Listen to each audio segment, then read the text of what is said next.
Hello, everyone. We'll get started in a couple of minutes.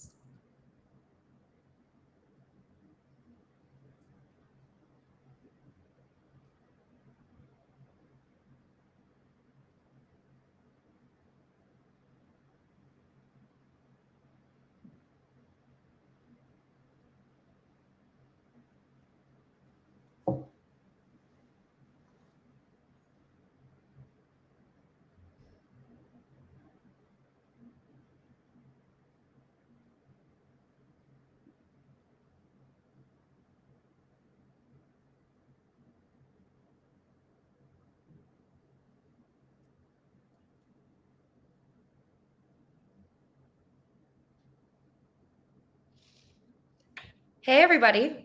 Thank you for joining us today for the webinar, Emotion is the Notion, How Emotional Loyalty Drives Business Results. My name is Mel Laffin, and I'll be your MC for today. Today's webinar brings together two powerhouses of marketing technology, Oracle CrowdTwist and Movable Ink. Oracle CrowdTwist is a loyalty and engagement platform that allows organizations to connect with their largest and most valuable customers with loyalty and rewards programs specifically targeted to them. Oracle CrowdTwist loyalty and engagement increases profitability, deepens customer relationships, and improves customer retention. Movable Ink, on the other hand, activates customer data into personalized content in any customer engagement. Built to meet the needs of today's digital consumers, Movable Ink enables the world's largest brands to create automatically personalized content that's data-driven, contextually relevant, and unique for each customer. Together, our speakers will be exploring the continued evolution of customer loyalty and how marketers can achieve that North Star goal of engendering an emotional connection with consumers, moving beyond the transactional relationship. Before we get started, let's just cover a little bit of housekeeping. This webinar will be recorded, and we'll share the recording in a follow-up email. Please make sure that the audio on your computer is turned all the way up. Also, you could submit questions at any time via the Q&A box. We'll do our best to answer as many as possible via the chat, and we'll follow up directly with any that we're unable to get to. And finally, please feel free to connect with our speakers on LinkedIn. Their profiles are linked and are shown in the slide, but we'll bring them up again shortly. And to kick things off, our team would love to hear from you. Answer the poll in the poll tab on your chat box. What's the current state of your loyalty program? We'll give you a minute or two to respond.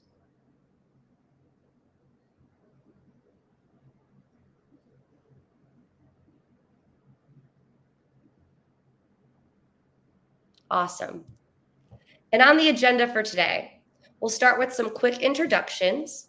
Then we'll move into a view of the current loyalty landscape. We'll then talk about what it takes to build long-term loyalty, and we'll showcase different strategies and use cases that result in the creation of an emotional bond with customers. So without further ado, let's bring on our speakers. All right, thanks, Mel. So hi, everyone. My name is Julio Lopez, and I'm Movable Ink's Senior Director of Retail Strategy. My role within Movable Ink is to partner with key retail clients to identify and deliver strategy frameworks that drive meaningful results. And I'm very fortunate to have a global purview of the state of consumer behavior and how their shifting expectations impact brand loyalty. So I'm very excited to share my thoughts, my insights into what it means to build a true emotional connection with customers. And hi, I'm Emily Bruden. I lead product management and strategy for Oracle CrowdTwist and thrilled to be part of the CrowdTwist journey for the better portion of the last 10 years. I myself am a brand marketer at heart with a retail background and bringing that expertise to the technology landscape. I'm thrilled to be here with you all today to share a little bit more about our perspective on loyalty, where loyalty is going, and that amazing interaction of personalization and loyalty. To kick off today, we're going to start a little bit with the loyalty landscape, where loyalty's been, where loyalty's going, and the role of engagement in loyalty today. But first, let's start with the timeline. Taking a look here at the history of loyalty, we can see that marketing is not new loyalty by any stretch. In the 1920s, yes, 100 years ago, right?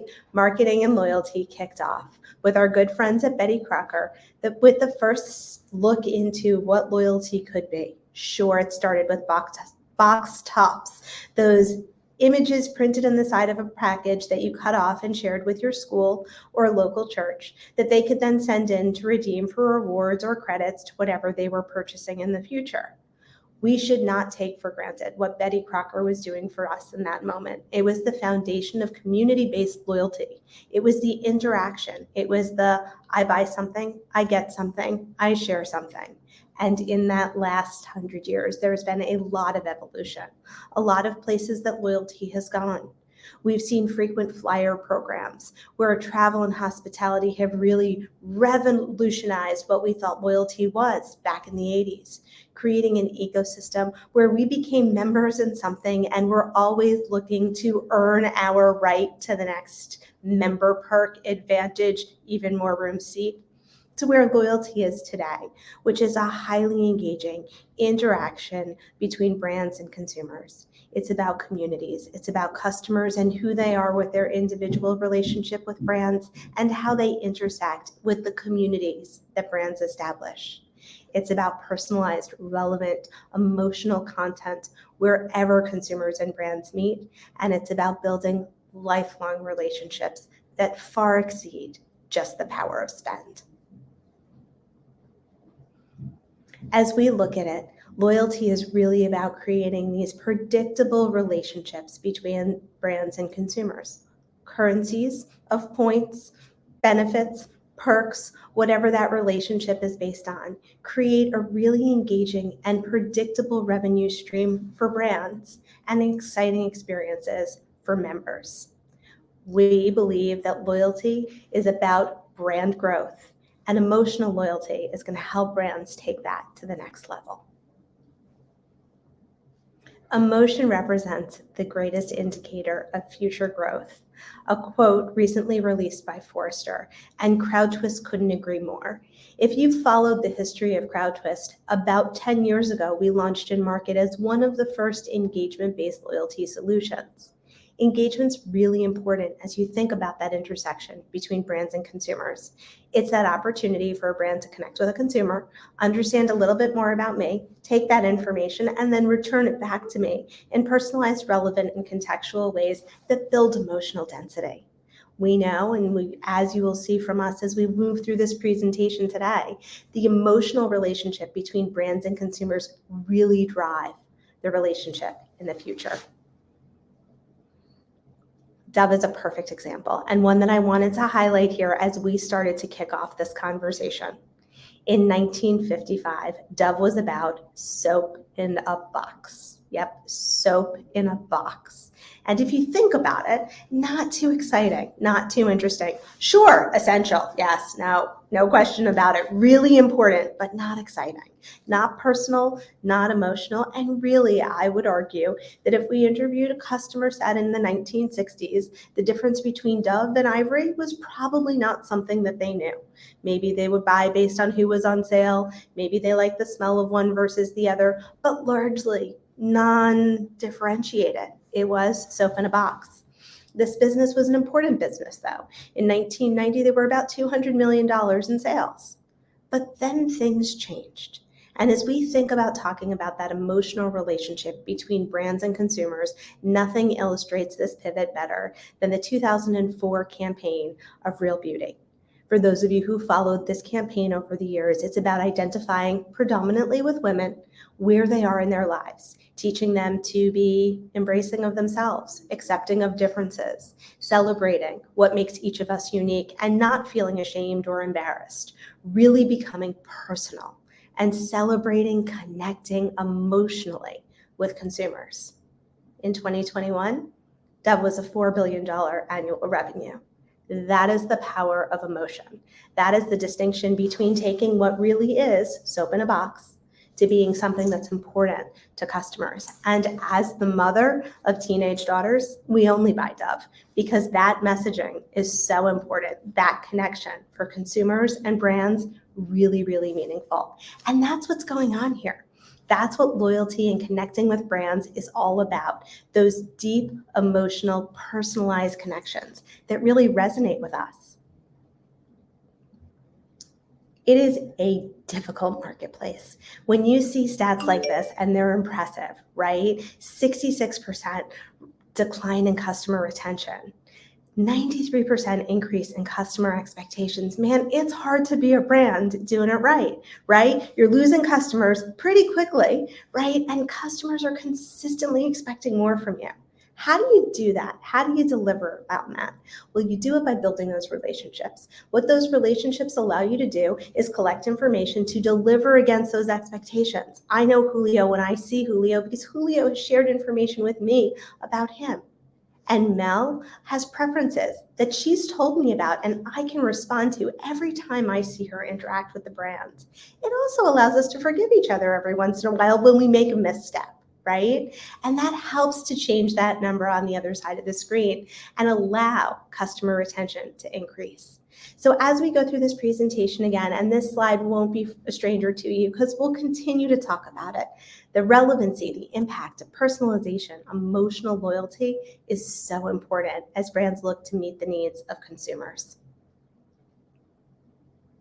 How has loyalty changed to fit this? Well, that's really important. Yesterday, programs were transactional. I bought something, I got something. Sure, thank you, Box Tops. We had the opportunity to share it with our schools, our churches, our organizations that were important to us. But it was really about a brand control journey. There was no personalization. We all bought the same box of Betty Crocker. We all redeemed for the same rewards, regardless of who we were. Today, tomorrow, that ecosystem looks very different. Loyalty is emotionally charged. As we look at younger consumers and what younger consumers want, they want to connect to their brands. They want to feel like they're part of something.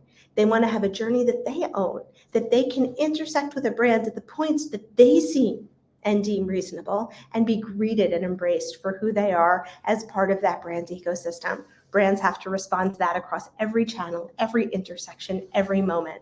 And they need to not just recognize customers for their engagement with the brand, but also reward them in ways that are meaningful. So as we talk about this dynamic of loyalty today, you're going to see how loyalty really intersects, not just on the earn side, but in every way that brands and consumers interact.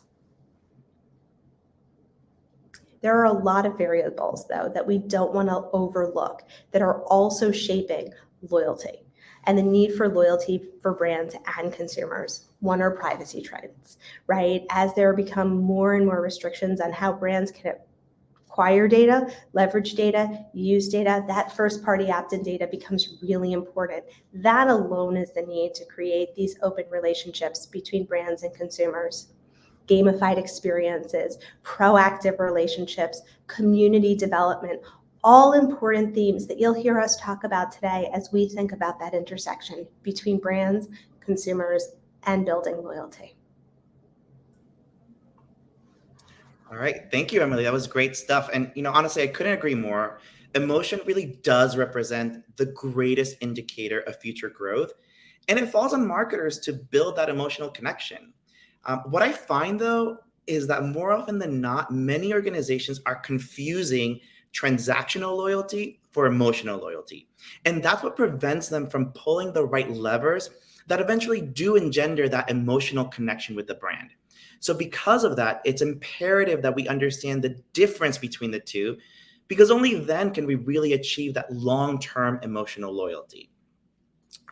There's a personal story that I like to tell that I believe underscores that message. Not long ago, I had a trip out to Columbus, and when I logged into Delta Airlines, which is my preferred travel loyalty program, the flights that I needed were completely sold out. Transactional loyalty would dictate that I simply head on over to a travel aggregator like Expedia, look for a different flight with a different airline, something that meets my needs. Transactional loyalty simply reinforces rational behavior. There's no real sense of attachment to the brand. It's all about, I give you X dollars, you give me Y benefits.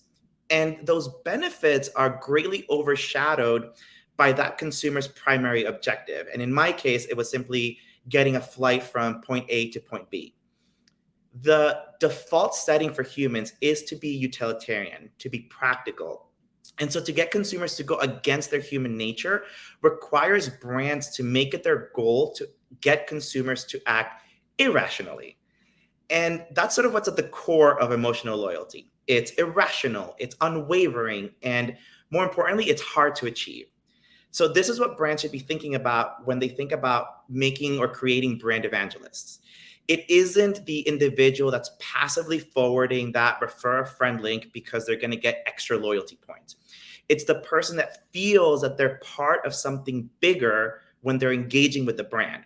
So full disclosure, I completely agree that my behavior in this story is completely bonkers to an outside perspective, but that's what emotional loyalty is. So instead of making a rational decision and booking a different flight with a different airline, I so wanted to fly Delta, I so wanted to remain loyal to Delta, that I ended up booking a 3-leg flight to get to Columbus. So it was New York to Atlanta, Atlanta to Detroit, and Detroit to Columbus. So in doing so, I made what would be a 2-hour direct flight into a 5-hour journey. But also, I was more than content with that. And then I get done booking, and I had to sit back and think, what compelled me to do this? Because it's really not rational. And so as I thought about it, I realized that there's 4 key drivers of emotional loyalty, and how brands execute on those is what allows some to stand out of the pack, whereas others remain behind. And so I started thinking about the emails that I've received from Delta and how those have impacted my behavior. So first, think about special recognition. This means going above and beyond that trigger message that says, hey, congratulations, you've hit your next tier. This is about using all the data that you have available to tell a unique story for that unique customer.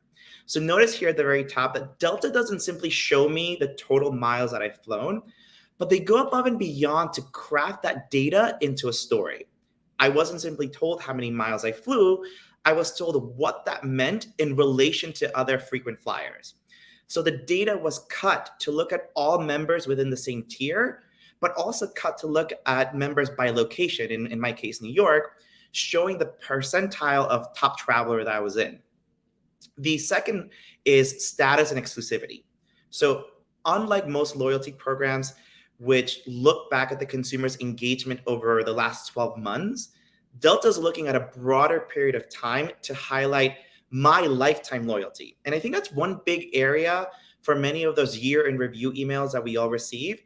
The consumer hasn't just been loyal in the trailing 12 months. It's likely that they've been loyal for much longer than that. And so they deserve to have that lifetime loyalty recognized. The third is surprise and delight. So many programs do provide unexpected rewards, those that the consumer is not guaranteed to receive by simply hitting a certain tier.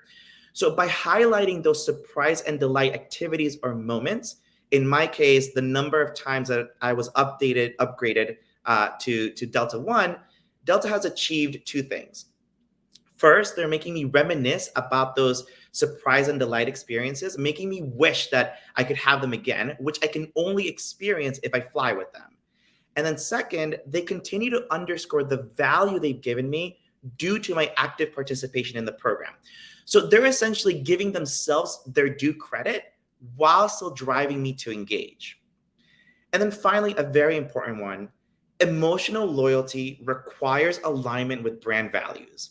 Each consumer is going to have different value drivers, but there's certainly one thing that's largely true, and that's that consumers are shifting away from pure consumerism toward purpose-driven spending. The last 2 years have been extremely difficult for all of us. And so consumers are reevaluating their priorities. And so brands are going to be very vocal about where they stand on social and political issues, especially those brands that are catering to a younger demographic. And this alignment between the consumer's values and the brand values is really going to be the thread that's bringing transactional loyalty closer towards emotional loyalty. And for me, Delta's brand values, as far as I'm aware, align with my own. And so I can tell you that there are many brands where I don't shop due to their stance on social and political issues. And that certainly seems to be a trend, especially among younger consumers. Also, I mentioned earlier that often we find that brands confuse transactional and functional loyalty with emotional loyalty. And the reason I think this happens is because the two are on this spectrum where transactional functional organizations are acting as customer fixers, where they're focused on fixing the operational processes and really fixing or avoiding any pain the consumer might experience. Here's a barometer that I like to tell anybody that I engage with. If you're still trying to manually cut and slice data points, such as tiers or available rewards, then it's unlikely that you have time to focus on anything else. Your energies are focused on functional loyalty. On the other hand, for the few brands that have mastered emotional loyalty, they're aiming to delight with unexpectedly satisfying experiences. They're focused on values alignment, social connectivity, and aspirational life goals. So under functional and emotional loyalty, there's going to be a number of levers that can be pulled, influence tactics that we can leverage to engender that type of loyalty. So we'll talk about those in a bit, but there's two key points that I want to make here. The first of which is it's a requirement that functional loyalty be mastered before moving towards emotional loyalty. And your marketing strategy needs to operate like a well-oiled machine. So your loyalty program must be flexible and scalable, which requires technical resources or dedicated marketing technologies to support those efforts. And outside of a loyalty program, your customer journeys must be working in sync across channels, mobile, email, website, SMS, etc., so you can focus on what the message that is being delivered is and not how it's being communicated. And the second point is that while this is a really pretty and neat framework for showcasing functional versus emotional loyalty, the reality is that these functional loyalty levers can be elevated to become emotional influence drivers. At the end of the day, consumers are signing up for loyalty programs for the value-added services or perks that they receive, for offers, for discounts. And so we must think about how we can elevate these levers as well. And at the core of making all of this come to life will be loyalty programs. With customer fluidity at an all-time high, loyalty programs provide a way for us to incentivize repeat purchase and reward customer loyalty, but only when done right. And one thing that we must keep in mind is that loyalty program membership and consumer brand loyalty are not the same thing. So we must work towards engineering emotional loyalty, and the loyalty program is simply a tool in our toolkit. Yeah, Julio, we can't agree more. When we think about it, loyalty is actually the byproduct of exceptional customer experiences and really resonating with customers where they are. To your point, loyalty programs do help with that tactical and operational piece of it, right? If I can catch someone when they interact with the brand experience through loyalty, that's another way to help optimize those relationships. But it's not just younger customers anymore. All of our customers are looking for great, deep experiences, emotional connections with brands. So loyalty, emotional loyalty, the big L, the little L, as we often talk about it, is really important all of the time. I'm going to be stealing that big L, little L moving forward. I love that. Okay, so now that we've set that background for what the loyalty landscape looks like, and we've reviewed that very pretty framework for building long-term emotional loyalty and brand affinity, I do want to talk about how we activate those influence tactics that drive emotional loyalty. So let's start with how we might elevate that functional loyalty drivers into emotional loyalty. So with the rise of e-commerce and with mobile, shopping is literally at the tip of consumers' fingers at all times. This means that shopping with you is easier than ever before, but also that shopping around and browsing multiple places at once has become exponentially easier. So in this world of digital window shopping, brands can use their loyalty program as a way to incentivize their customers to stick with them and effectively put up blinders up against the competition. And you can do that by reinforcing the value of your loyalty program with integrated messaging throughout the customer journey.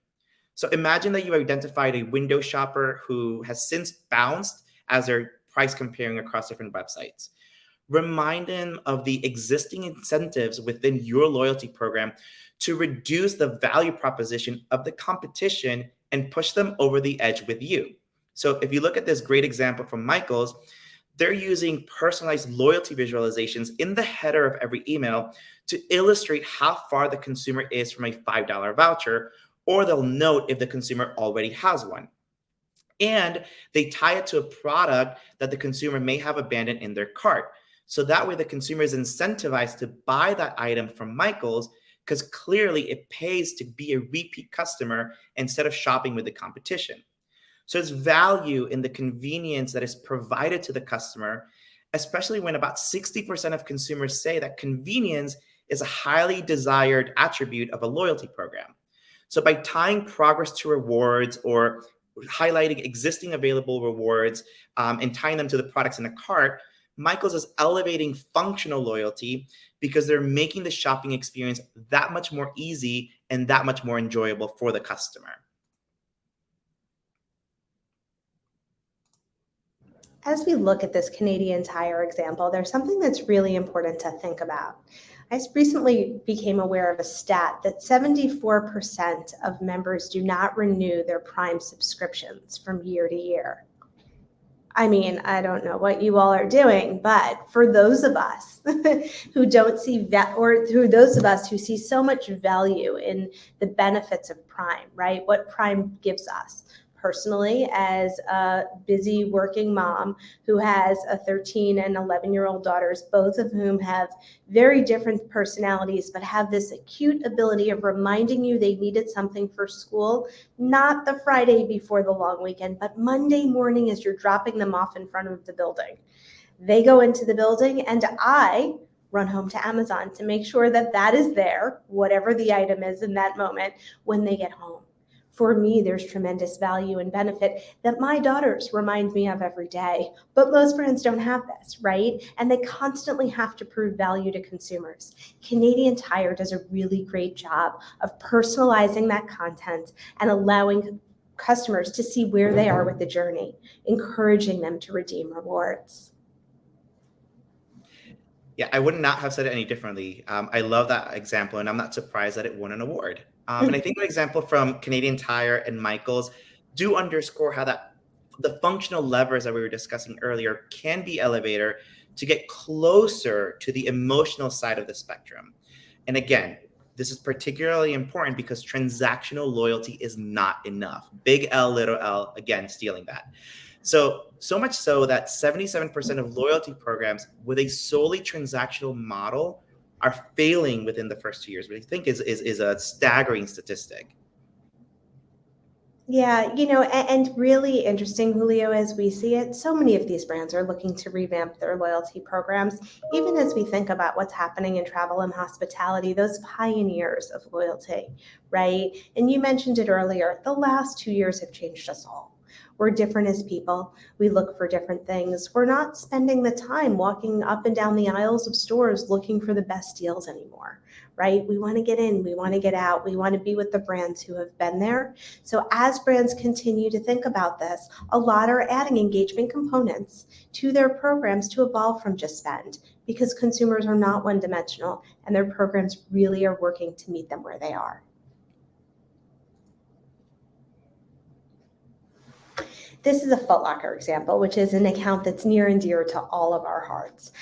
One of the things that Foot Locker has done, and a really great example of transitioning a program from spend to engagement-based. If you looked at the VIP program from Foot Locker a few years ago, it was I spend, I got a discount, and so on and so forth, right? And consumers were coming back to the brand theoretically to get that next discount. Well, it turns out as Foot Locker's gotten to know their customers, and we talk about customers not being one-dimensional, they have a real sneakerhead culture. And if you've learned what I've learned about sneakerheads over the last few years, they're passionate, they're excited, they are not spend resistant. They want that new pair of Air Jordans and they want it first. They want to cut the line to get it. So what Foot Locker does is they do a great job of collecting that data. When you sign up for the program, what are you passionate about? What size do you wear in shoes? What's your favorite brand? And making sure that they're constantly using all of their communication touch points to reiterate that personalized content and move customers forward. A really, really great example of a program that was spend to get, but today, a program, FLX, that is completely centered around consumers, being personal to them in every space that the customer interacts with the brand. Yeah, I love this Foot Locker example. And I think one of the things to highlight here is how personalized even this touch point is, right? Down to the individual. Have you answered us? Who do you normally shop for? What's your shoe size? And having that creative showcase to you what questions you've answered as far as your profile, et cetera.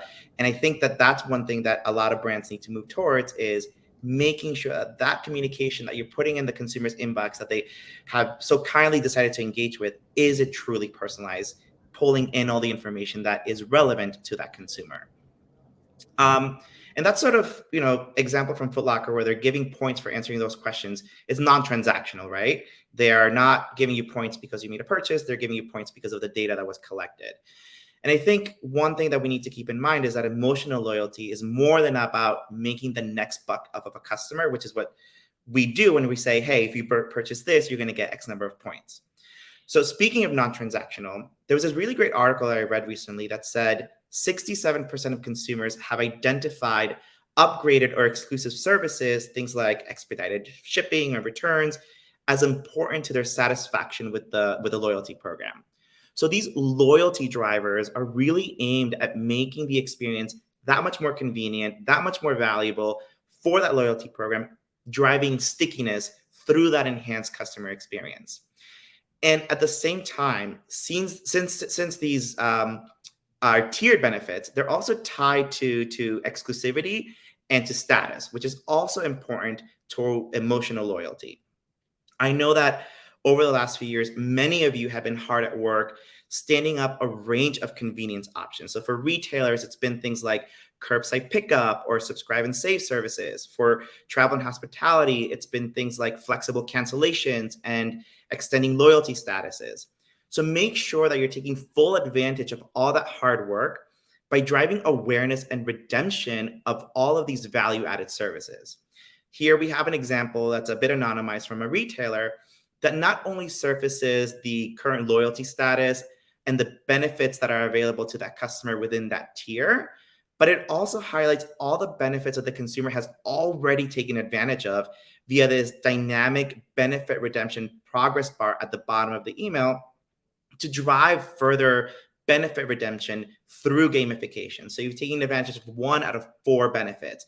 This motivates the consumer to fill out that progress bar and take advantage of the rest of them. Again, very similar to the profile completion example that we saw with Foot Locker, but instead of using the data visualization to collect information and gamify that experience, this is all about driving further participation in the program. I promised you this stat would be back. Here it is again. So remember how we talked about this, about the challenge that brands have retaining consumers? Well, it's real, right? And if you think about that expectation, when I was buying soap in a box in the 1960s, I had no expectations of Dove, right? I had no expectations beyond that the product was going to be the product in the box. There was no need to connect with me emotionally. There was no relationship other than the fact that I appreciated the value of the product, but wasn't quite reminded of it all that often. Now, as we think about the relationship between brands and consumers, we think about that increase in expectations, the hard time it is to retain customers. It's because of everything that we've talked about so far today. It's because there is this expectation that brands connect with consumers emotionally. And you can see here that when they do, they win.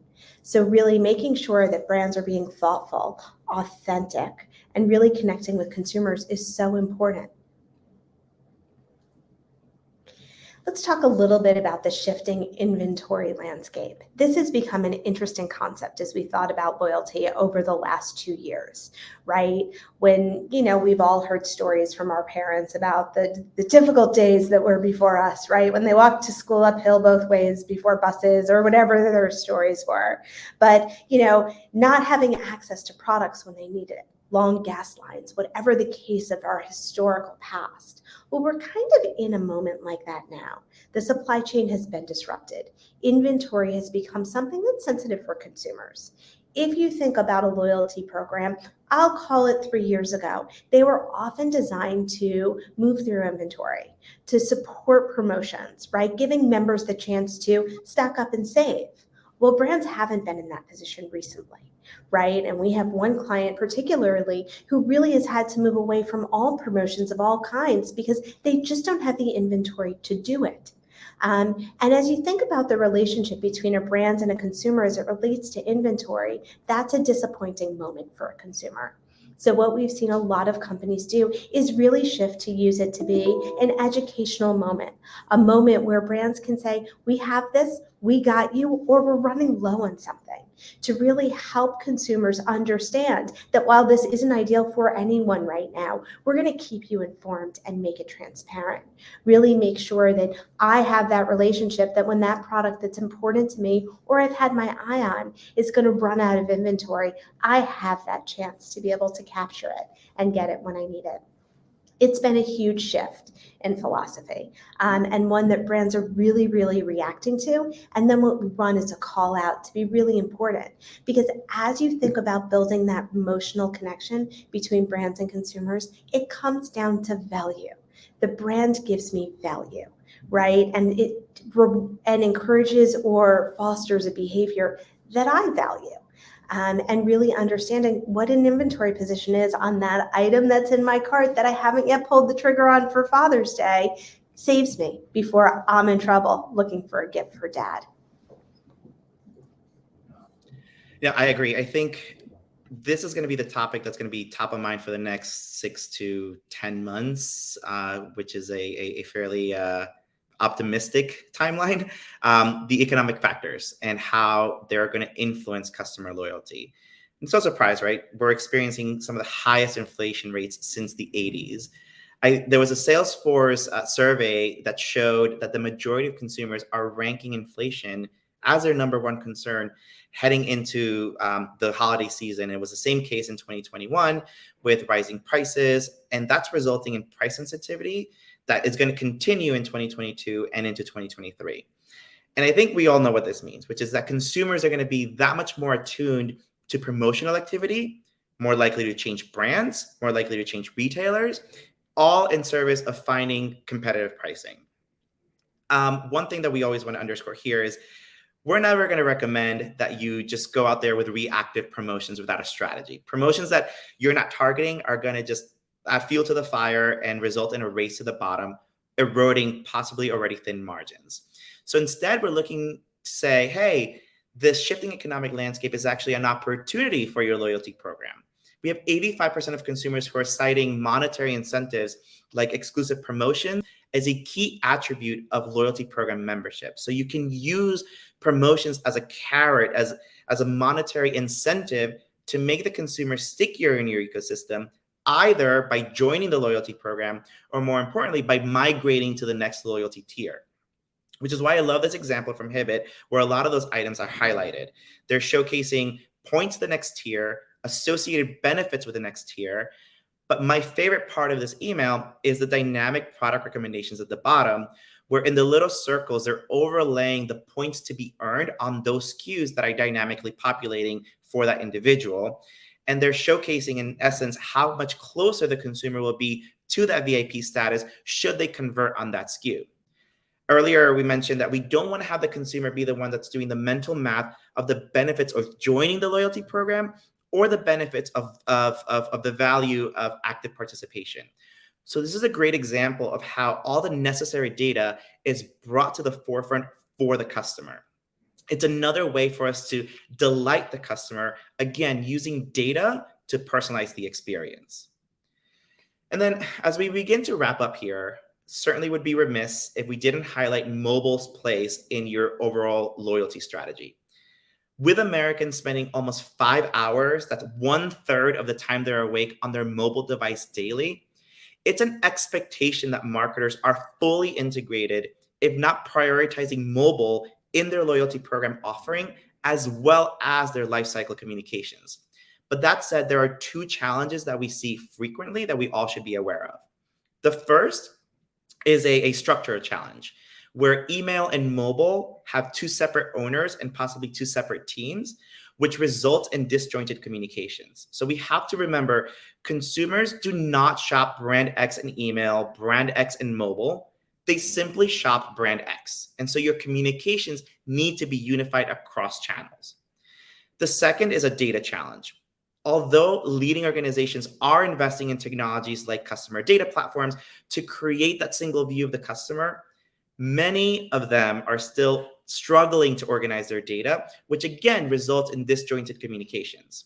So as we're thinking about how to address these challenges, it's important that your MarTech ecosystem is working in concert to ensure an optimal customer experience, because that's what's going to engender loyalty.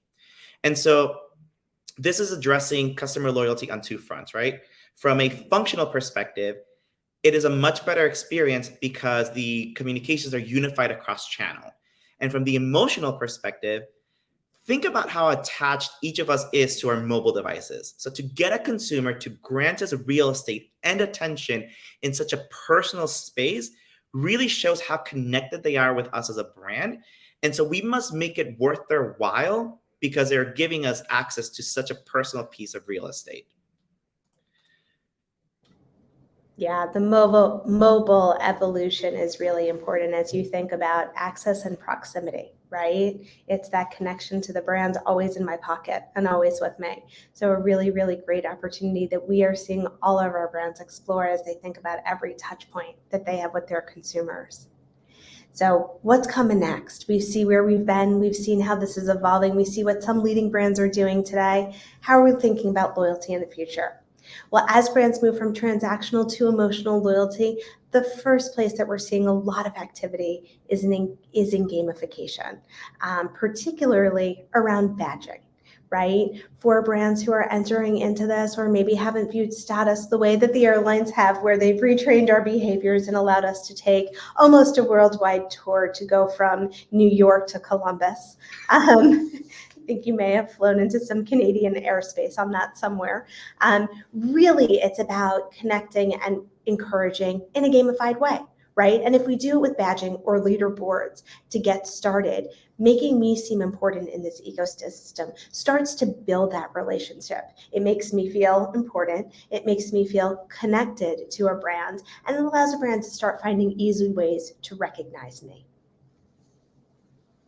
Yeah, love that. I think the second trend that we're going to see moving forward is more multi-brand loyalty programs. So an example, think Pottery Barn, West Elm, things that fall under Williams-Sonoma Inc. Those brands have the same parent company. And so their financial motivations are easily in line. They're driving share of wallet for the parent company and unifying a wealth of client data. But we also expect cross-brand collaboration to increase. So a great example that we saw recently was Nike's loyalty program linking to Dick's Sporting Goods membership, offering exclusive Nike shoes and apparel on Dick's website. Eventually, they'll also allow Nike customers to drop off their returns or pick up their online orders at Dick's stores. So we'll see this type of symbiotic partnership, which brings a ton of value to participating customers and retailers, continue to increase in popularity because of all that value that it brings. Another important component that we've touched upon here today, but is important to call out as well, is values and communities. So as all of the research has indicated for years and years now, as we've looked at customer behavior, our older generations are more prone to buy on value and discount, and our younger customers are more prone to be mission-based. While we see that not being such a defining moment across ages and that line blurring, it's really important to recognize that being mission purpose for brands is important, right? Whether it's charitable donations as an opportunity to give back in a rewards ecosystem, building communities, or really being part of something that's important, encouraging your members to participate in that. Because for a lot of customers, that's why they shop a brand. One of my favorite programs is the Tom's program, right? Really encouraging me not just to purchase from Tom's because when I buy a shoe, they donate a shoe, but also being able to use those rewards in giving capacities as well. Really fosters that sense of value and community. And I think to close it out here, our final expectation, well, not final, I'm sure there's a lot other things that are happening, but one of the ones that we want to highlight here is the importance of exclusive services and access and how that's going to increase substantially. We already know that providing value-added services and special access to sales and products do make the customer experience that much more valuable and convenient. As consumers continue to search for a reason to remain loyal to a brand, exclusivity is going to rise to the top as a reason to shop. That said, as we think about the evolving role of loyalty programs, we do need to remember two things. The first of which we mentioned earlier, loyalty program membership and consumer brand loyalty are not the same thing. So we must work towards engineering emotional loyalty, and the loyalty program is a tool in our toolkit. Second, the way that we do that is by meeting the ever-evolving consumer expectations. And the only way to achieve that is by using technology to do so in a scalable way. So in short, if you want one sentence to take away from this webinar, your MarTech stack must be purpose-built to be agile and collaborative. Wow, Julio, Emily, those insights were fantastic. Thank you for sharing all of that with us. And now I know that just brings us up to our allotted time, but we've seen some questions come in through the chats and the DMs that we would love to answer. So let's jump into those. And please feel free to keep the questions coming, and our team will be back to you as soon as we can. But the first question I'm seeing in the chat is, guys, what do you think is the biggest barrier to achieving emotional loyalty? I can jump in on this one. I think there's two things. The first is that most marketing teams are under-resourced. If anybody here doesn't feel that to be the case, please raise your hand, and I'm sure that we will all be very surprised. And so because of that under-resourcing, it's going to take senior leadership to step up and provide them with the support that they need in order to be successful. Part of the solution is going to be headcount, but part of the solution is also going to be investments in marketing technology to facilitate workflows. So that's sort of tied to what I was just mentioning earlier. The second is sort of related. Because loyalty by definition is a long-term play, the moment when there's an economic downturn like the one we are about to experience, I think we officially entered a bear market yesterday, we are going to see that there's going to be competing priorities. And often we see leadership teams abandon ship to focus on immediate performance results. And that short-sightedness is only going to hurt brands. So it's imperative that customer loyalty in its truest and purest sense be top of mind for senior leadership and for the C-suite. They need to advocate for it if we are to be successful in engendering both transactional loyalty, but more importantly, emotional loyalty. Love that. That was fantastic, Julio. And I believe we have time for just one more question. So I'm seeing right now in the chats, what is the one piece of advice you'd like our audience to take away from today's session? So as I think about, loyalty, big L, little l, as Julio is now taking, definitely thinking about how to be authentic and genuine. As you want to build personal, more intimate relationships with your consumers, recognize that we too, as consumers, see through when a brand's not being genuine to themselves. We gravitate to brands that are similar to us, and we are all different. So there's plenty of opportunity to really rise in. When we see programs come to market or brands looking to launch programs that are not or unique and authentic to who they are, we know they're not going to be successful. So as my 13-year-old daughter always says, you do you. Right? Nobody does that better, and really making sure that whatever you do to build those relationships with consumers is authentic to who your brand is. I love that. And I think you hit the nail on the head, Emily, where we are also consumers. I know we're here with our marketing hats on, but we're consumers, and we can very quickly sniff out when a brand is not being authentic. And so really go through that litmus test whenever you're putting something together, a marketing piece, an email, etc. Is this going to resonate with a customer if I were receiving this as a non-marketer? Another point of view here, as far as key takeaways, I kind of answer the same question in other webinars, and I answer the same way, partly because as time has gone on, it's only become more and more accurate over the years. You can't do things alone. Whether that's trying to engender emotional loyalty, transactional loyalty, growing your program, etc. You really need to be building internal resources, but also make sure that you're doing it to a degree, because building internal resources to power a loyalty program, to power these initiatives, creates a significant amount of tech debt and expertise debt that inevitably is going to hurt customer loyalty in the long run. So you need to create an ecosystem of those MarTech partnerships that support your goals. But most importantly, those partnerships must go above and beyond vendor to client relationships. If your MarTech partners are not truly invested in your success by showing you dedication, an understanding of your business model, your monetization models, you have to cut them loose. You have to find the ones that believe in your mission. So in the same way that we're looking to engender emotional loyalty with customers, so too should your MarTech vendors show you that emotional loyalty in return. And if they don't, they're not the right partner for you. So that's certainly something that I would encourage everybody here to think about as they are going to be addressing the impending economic downturn, and they're going to have to make MarTech investment decisions as a result of that. That was fantastic. Well, all right. It looks like we're just about at time. I want to thank you both for coming today to share your wonderful insights and taking the time out of your schedules to share these incredible information with us. And I also want to thank you, the audience, for joining us today and being a part of the conversation. For any questions that we didn't get a chance to answer, we'll be following up directly. So keep an eye out. And as I mentioned before, this webinar has been recorded. So we'll be able to share this with you shortly after the webinar ends. And we encourage you to connect with our speakers on LinkedIn. They'll be happy to answer any questions or talk more about the trends and insights that were shared today. We hope you found the content informative and actionable, and we look forward to supporting your strategic initiatives for the remainder of the year. So I hope everyone enjoys the rest of your day.